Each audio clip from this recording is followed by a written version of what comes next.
Alright, so we've got passage through the Mirkwood set up here.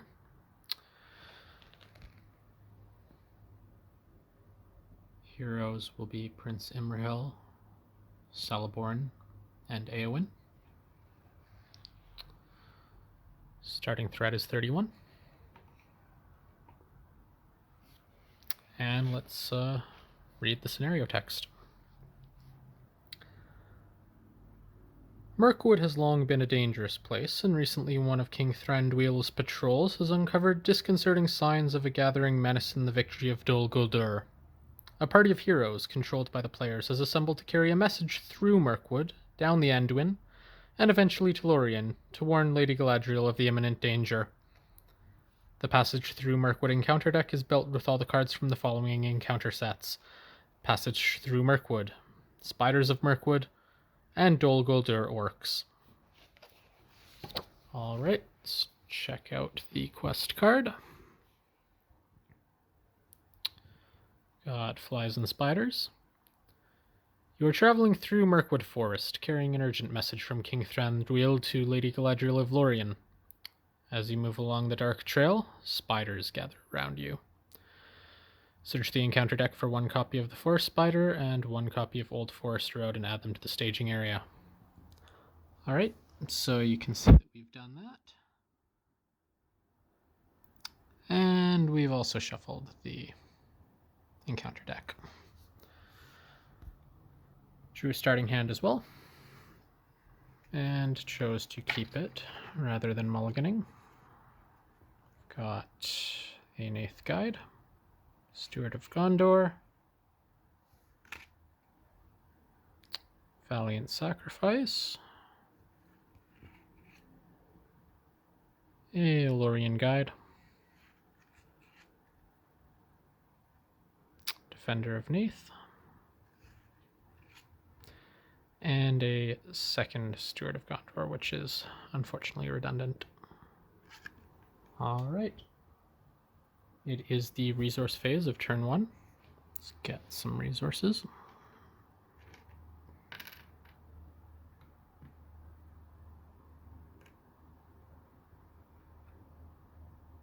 Three. And let's draw one card.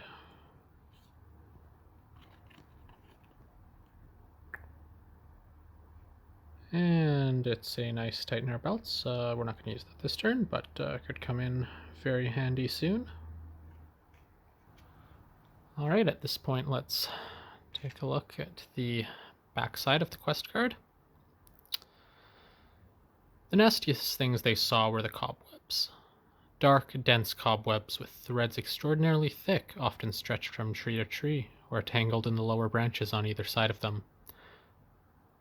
There were none stretched across the path, but whether because some magic kept it clear, or for what other reason they could not guess. The Hobbit. And it looks like we're going to need 8 progress tokens on this quest card to advance the quest. Set it back there. And let's get this game started. Alright, for the planning phase, we're going to get the Steward of Gondor onto Celeborn to get our economy going here. We're going to pay for that with our leadership resources. And we'll save our spirit resource for the time being. Alright, we are now in the quest phase. You can see there's 3 threat in the staging area. We're going to commit Eowyn to quest, and we'll trigger her action to discard a card, giving her +1 quest. Going to get rid of our redundant Steward of Gondor to the discard pile here. Alright, so there's a threat of 3 in the staging area, and we are now questing with 5 here. We're going to pull 1 encounter card, And it is a 2-threat location, Mountains of Mirkwood.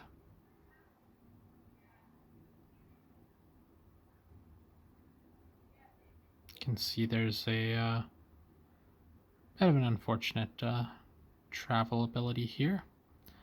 So what I think we're going to do is, once we've counted these up, we can see it's 5 to 5. So the bright side is we haven't failed the quest here. Fortunately, we haven't made any progress. All right, we're now in the travel phase. And we're going to travel to the Old Forest Road to get that threat out of the staging area, and to also trigger the nice reaction on the card. Going to mark this as the active location. And as you can see, after you travel to Old Forest Road, you can choose and ready one character we control. It's only one to ready, so it'll be A1. Alright, it's now the engagement phase. You can see that our threat is at 31. And you can see the forest spider is at 25, so the one enemy in the staging area is going to engage with us. Move these back a little bit. And we can see he's engaged with us here. Alright, the combat phase is now starting, so we're going to deal a shadow card to the forest spider.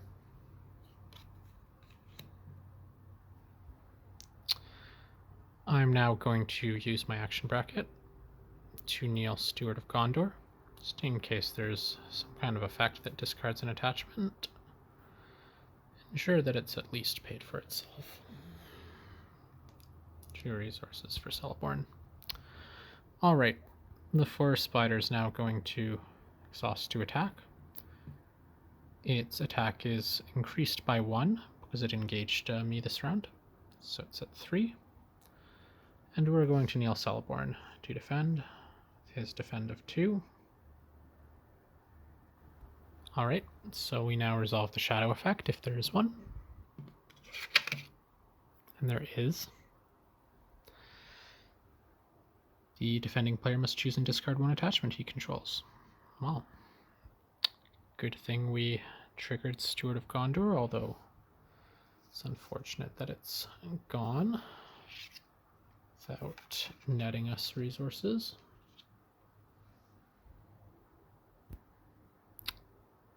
Alright, so the 3 attack goes through the 2 defense, dealing 1 damage to the defending character, which in this case is Celeborn. Alright, so we now have a chance to attack the forest spider. It only has a defense of 1. And we're going to attack it with both of our remaining heroes. Prince Imrahil, his attack of 3. Eowyn with her attack of 1. That results in an attack of 4 against the defense of 1.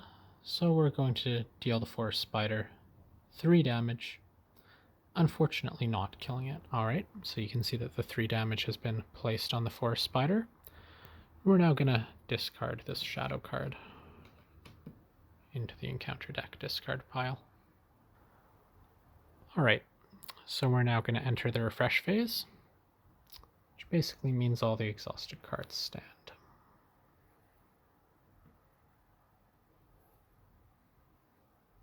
Just ensure that's standing.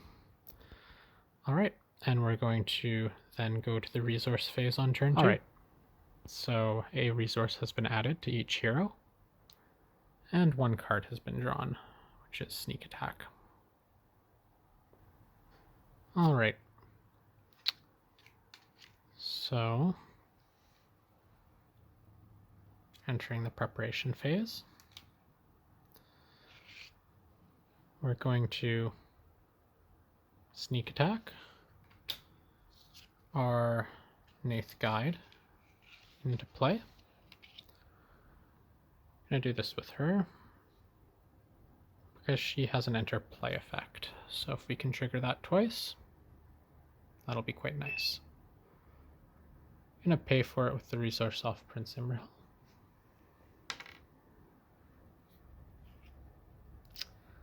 We are then going to pay for our Defender of the Neath. Hopefully, putting the Defender of the Neath into play means we may not have to defend with Celeborn again this turn. You can also see that these are both Sylvan characters, so Celeborn has increased all their traits by 1 until the end of this round. We're going to pay for the Defender of the Neath with 2 off Celeborn and 1 off Eowyn, leaving us with 1 resource in each faction. Alright, so you can see that we've played Neath Guide as we enter the questing phase here, which means that we can designate a hero to not exhaust while questing this round.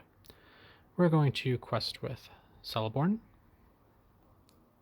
3, and Eowyn, who does have to exhaust quest.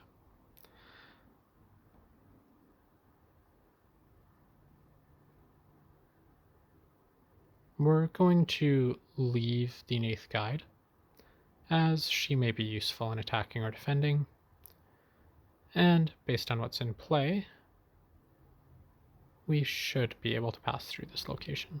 So, there's currently 2 threat in the staging area, and we're now going to draw a card. It is a Treachery card. Deal 1 damage to each exhausted character. Fortunately for us, the Neath Guide means that only Eowyn is going to take damage off this Treachery. So that's not too bad at all.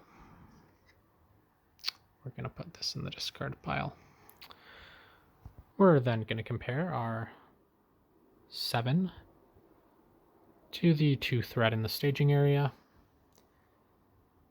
and that allows us to put 3 progress tokens on Old Forest Road and discard it from play. As we were at 7 to 2, and it cost 3 to remove the active location, that leaves us 2 progress tokens to place on flies and spiders.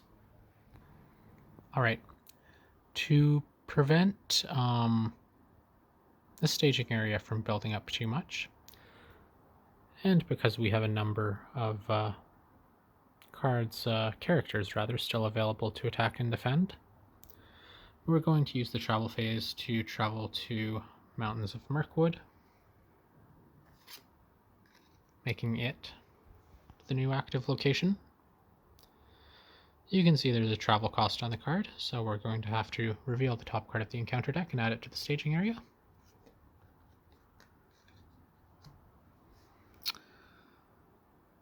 And it is another Treachery card.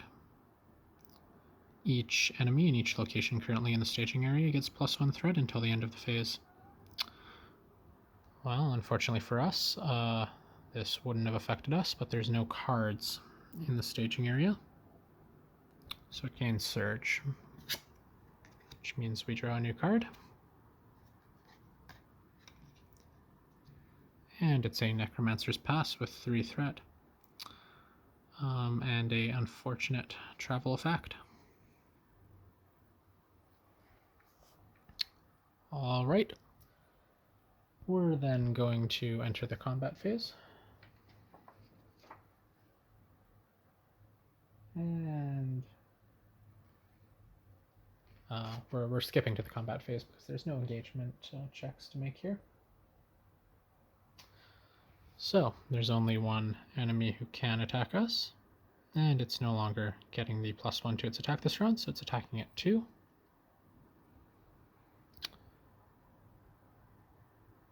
We're going to defend with Defender of the Neath, just in case there's a nasty Treachery card effect.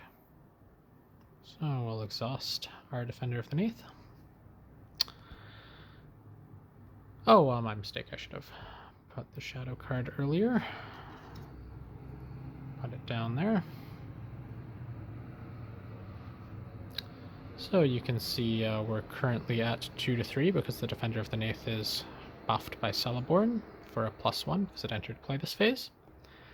And we're going to reveal any potential shadow effect and trigger it here. And fortunately for us, there is no shadow effect on this card. So that attack is unsuccessful. All right. It's now our opportunity to attack enemies. We have 3 standing cards.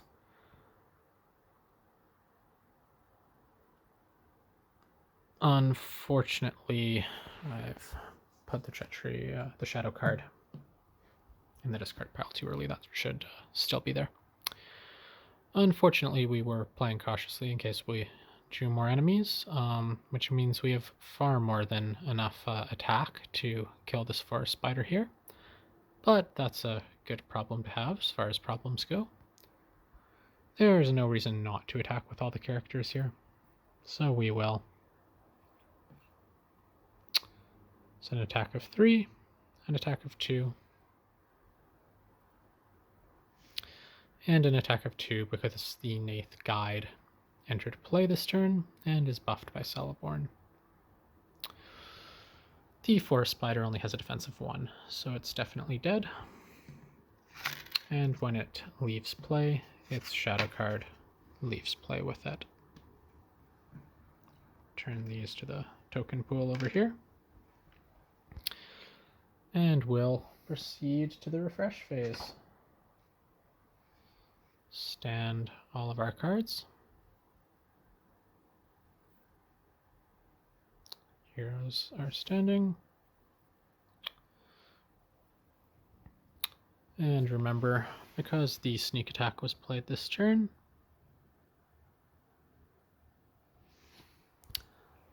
reviewing this card, it's phase, not turn, so obviously the sneak attack needed to be played during the combat phase. Unfortunately, I triggered effects off the Nath Guide that affected the turn, so to fix this, I'm just going to put this back in my hand, and we're just going to have paid the full cost for the Nath Guide. Sorry about that error. All right, so there's our refresh phase complete, and we're going to go to the resource phase of turn 3. And we're going to draw a card, which is the Silverlode Archer. All right, we're not going to play anything during our preparation phase, so we can trigger tighten our belts later and gain 3 resources for next turn, because our position on the board here is looking fairly good. All right, so we're going to advance to the questing phase. There is 3 threat in the threat area, but there are also no enemies. So we're going to quest with Celeborn in addition to Eowyn. I'm going to check the hand to see if there's anything worth putting in for a +1. But all of these are potentially useful cards. We're going to hold on to those for now. We'll also add our Nath Guide for the 1, leaving us with a quest of 8 against 3 currently in the threat area. We'll then draw from the encounter deck. And it's another treachery card.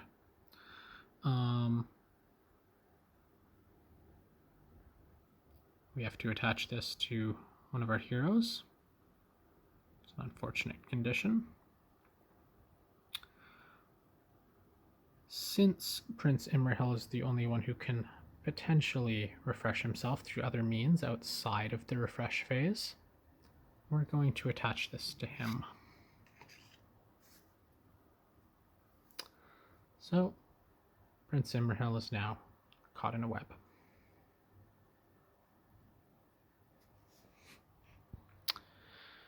The bright side of that card draw is that it only leaves 3 in the staging area, 3 threat. We've committed 8, which means we gain 5 progress tokens 3 go on our active location.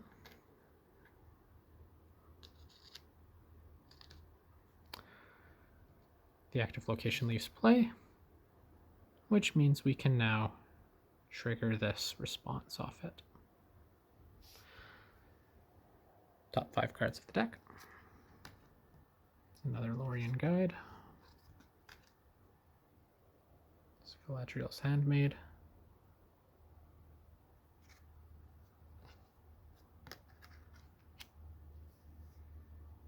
Gandalf. It's another Silverlode Archer.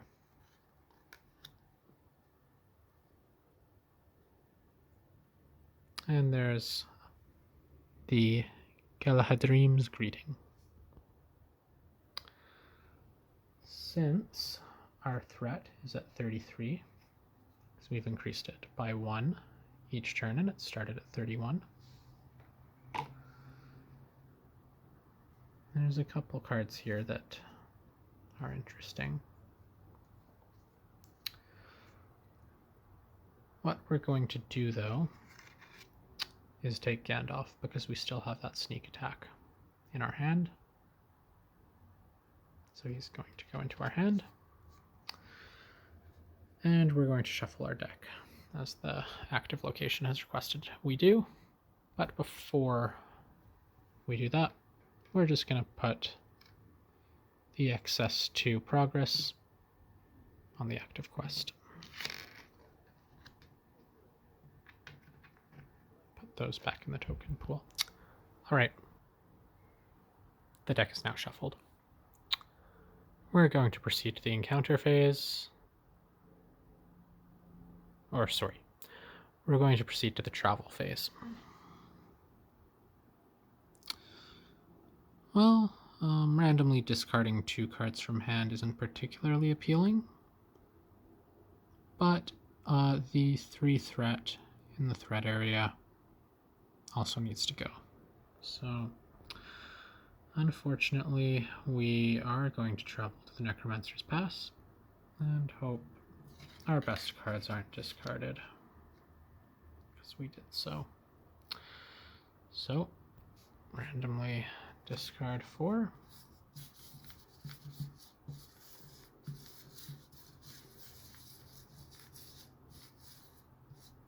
Or 2, rather. Randomly discard 2.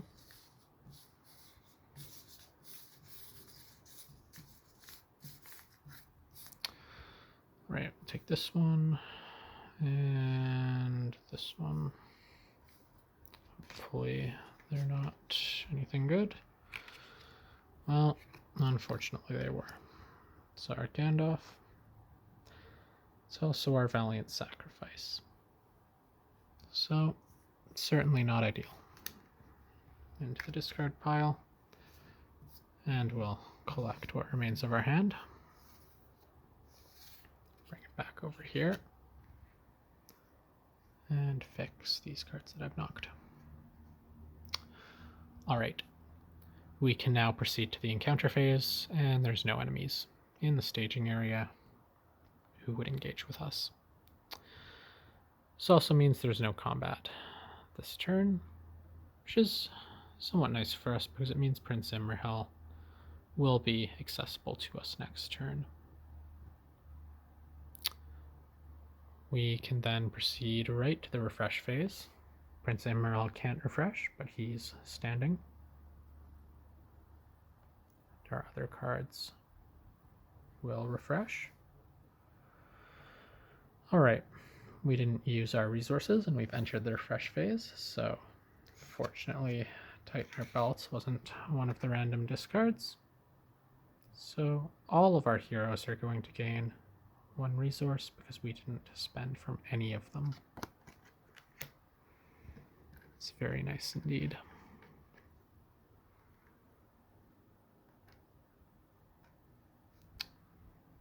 All right, we're now going to take this up as well. 34. And we're going to proceed to the resource phase. So we're all going to get a resource for each of them again. This time because our turn started. We're also going to gain a card. It's another Lorien Guide. Could be somewhat useful. All right, let's check the hand and proceed to the resource or the preparation phase. All right, we're going to keep our sneak attack because none of these have interplay effects, so it could be better served in the future based on our draws.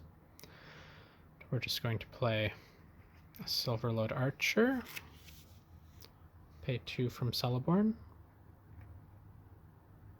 and 1 from Imrahil, just in case some kind of effect targets the resources. Try to split it relatively evenly. And then for the sake of clearing that pesky active location, we'll use all of our spirit resources to play our Lorien Guide. Or almost all. Alright, our Lorien Guide and the Silverload Archer have all of their attributes increased by 1 till the end of this round, which is certainly very nice. We'll now proceed to the quest phase. Alright, I don't think we particularly need a second Lorien Guide at this point. So as we exhaust Éowyn to quest, and we'll exhaust Celeborn as well. And lastly, we'll exhaust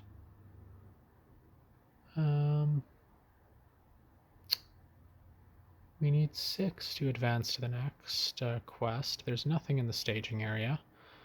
Put 7 down. Well, I think what makes the most sense to do is go with our Lorien Guide. Alright, remember he's increased by 1 because he was just played this turn. So we are at a total of 9 towards our questing. Alright, I'm fairly confident in that, so I'm actually not going to discard the other Lorien Guide. 9 should probably be enough here. We'll draw 1 card from the encounter deck. Alright, that's unfortunate, but not fatal. That's certainly a rough pull.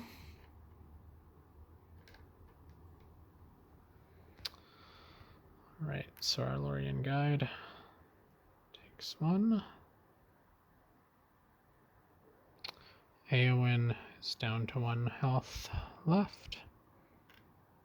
And Celeborn only has 2 left. The Lorien Guide committed to the quest. Should have triggered that earlier. So he's able to put 1 progress token there. Alright, so we have 9 to 0. We only needed 6. Unfortunately, the excess progress doesn't carry over. But we've gotten rid of that nasty Necromancer's Pass. And we have more than 4 to put on our Flies and Spiders. Advancing our quest. Alright, so it would appear we've reached a fork in the road. As you move through Mirkwood, hounded by spiders, the forest path forks before you. Alright, let's see. We only need 2 progress tokens on this particular quest. So that should not be too difficult for us.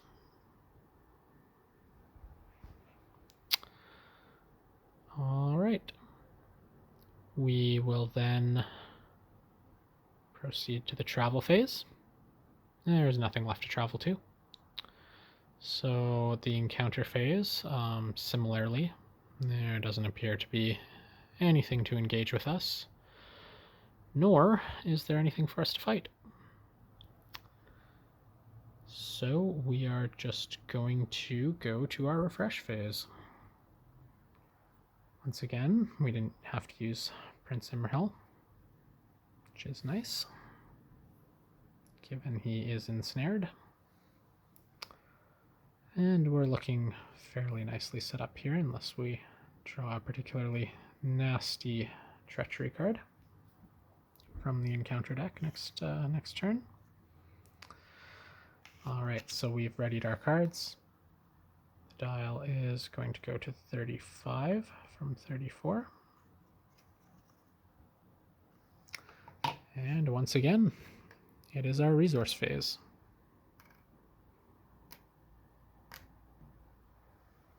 And we draw one card,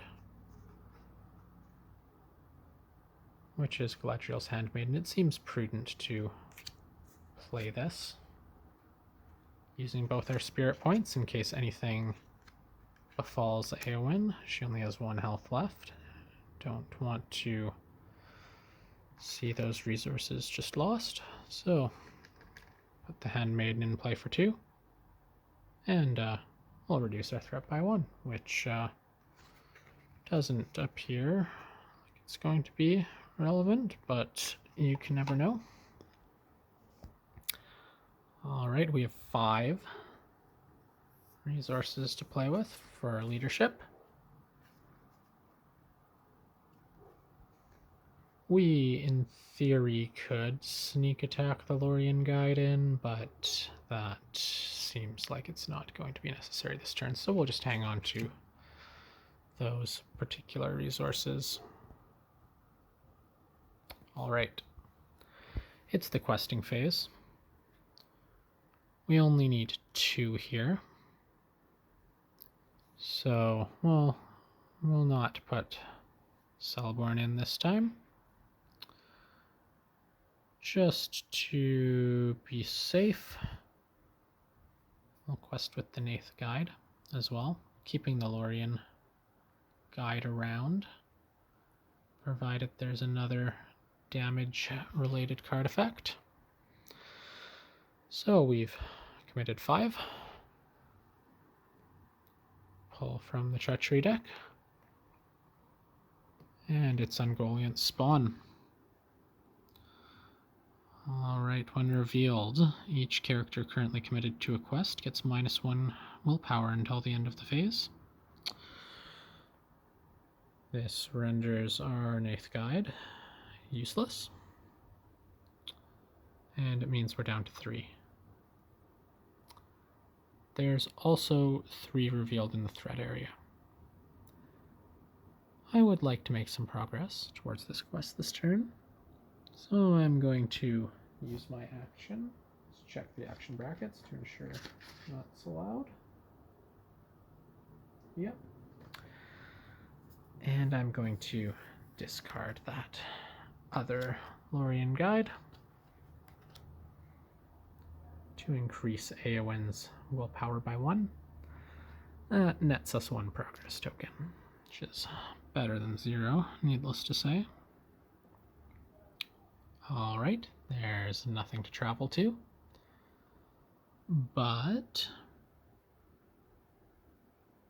Ungoliant's Spawn is going to engage with us because our threat is at 34. Alright, so we can only defend with 1 character. Nobody has a defense of 5, so whoever we defend with is toast. Obviously, we don't want this going through unopposed. The Defender of the Nath is probably more useful to us than the Lorien Guide at this point. And that 2 willpower on the Handmaiden is quite nice. So we're going to defend this one with the Lorien Guide. Alright, needless to say, attack of 5. Oh, my mistake. It should be a shadow card here. Attack of 5. defensive 0. See what the shadow card is. Or defensive, oh, yeah, defensive 0. Shadow card. No shadow effect. It's a relief. Alright, but the Lorien Guide is killed by Ungoliant's Spawn. Alright. Left to play, but the Defender of the Nath was already standing, so no trigger there. Alright.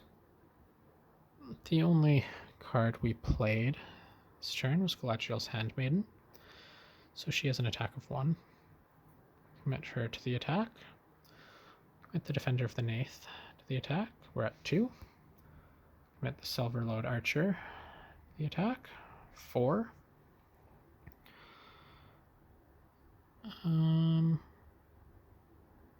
We will commit Prince Imrahil. And we'll commit Celeborn. 1, 2, 4, 7, 9. Ungoliant's Spawn has a defense of 2. So we're going to deal 7 damage to Ungoliant's Spawn.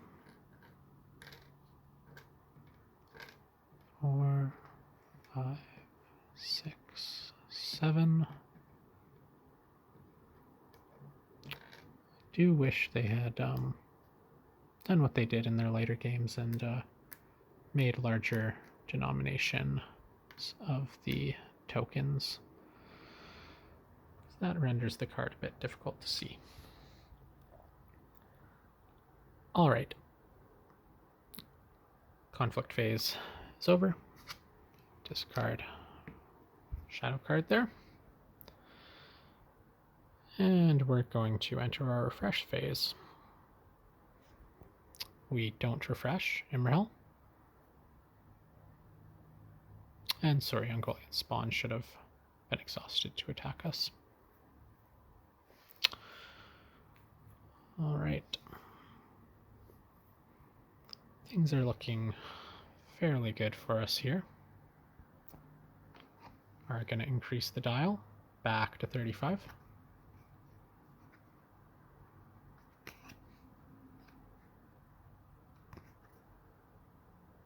Alright. And we're going to go to the resource phase. 1 resource for all the heroes. And 1 card. Well, that would have been nice to have earlier. Alright. Based on what we drew, there's nothing we can play. The planning phase. So we're just going to proceed right to questing. We're going to kill the Nath Guide with Ungoliant's Spawn this turn. So Galadriel's Handmaiden will be able to quest along with Eowyn.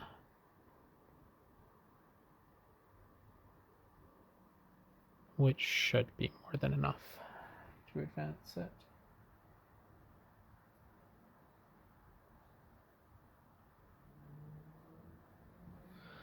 Alright, so you've got 6 willpower committed here. Draw a card from the encounter deck. And this is also going to engage with us, although let's not get ahead of ourselves. So there's 2 threat in the staging area. We've got 6, so that's more than sufficient. Whoops. There we go. So we've advanced the fork in the road by putting 2 progress on it. And we've got to pick one of the chosen paths at random.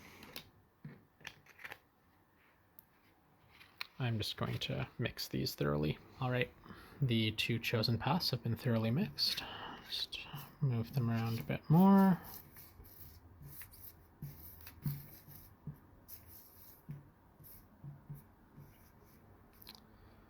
Alright, we'll take this one.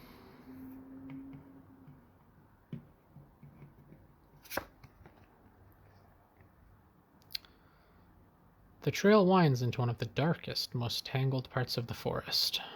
You sense that a foul, dark presence is hunting you, and you move quickly in an attempt to avoid its evil. Let's see what we got. Oh dear.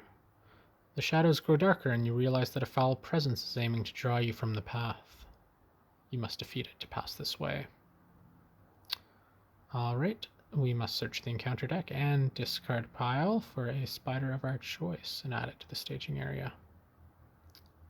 Well, let's see what our options are. So our options were either the king spider, which would force us to exhaust a character we control, which we don't really want to do, or the several copies of Forest Spider that were both in the encounter deck and in the discard pile. Forest Spider is one of the weaker creatures in the encounter deck, so we're going to pull it from the discard pile just to keep those other less nasty cards around in the encounter deck. We also don't really have any attachments, so that's not going to hurt us too bad as a shadow effect. Just need to shuffle that encounter deck. The encounter deck is shuffled, and we've got the travel phase, which is not relevant, and then the encounter phase.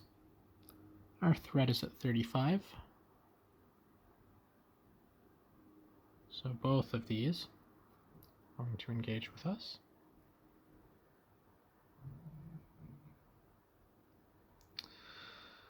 Unfortunately, we're going to be revealing 4 shadow cards, which means we're probably going to get something nasty. Dolgoder Beastmaster gets 2, Goliant Spawn gets 1, Forest Spider gets 1. Alright, the one redeeming feature is that I can resolve these attacks in an order of my choice. So the Defender of the Nath will defend against the Forest Spider's attack. The shadow cards revealed simultaneously. No, they are not. Alright. So it's a 3-2 currently. And fortunately for us, no shadow effect on that card. So 1 damage to the Defender of the Nath. Will then attack with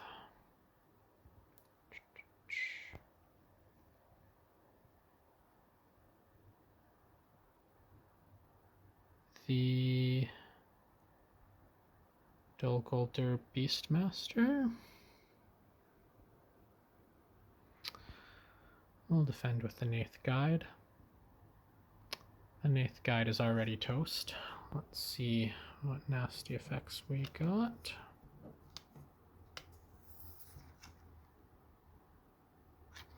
None. And none. It's a fortunate pull. Alright, but the Nath Guide dies nonetheless at 3-0. The Nath Guide leaves play. She is Sylvan traded, so our Defender of the Nath will stand.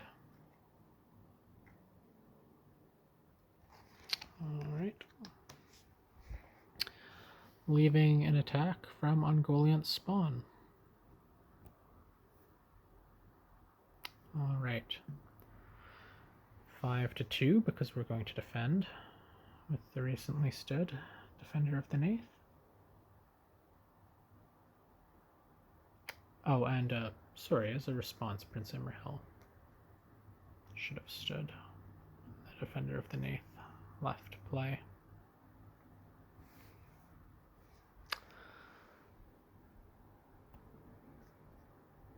Yes, because the Defender of the Nath is a character. And we have not done that yet this round. Alright, so Ungoliant Spawn is at 5. Defender of the Nath is at 2. Let's see what this shadow card is. Oh, it's another without shadow effect, and that is nice to see that one go. Alright, the Defender of the Nath is nonetheless no more. There's no effects we can trigger off that. Alright, it's our turn. Ungoliant Spawn has a defense of 2, and we have 2, 3, 4, 5, 6, 7 damage on it. We need to get 2 past it. So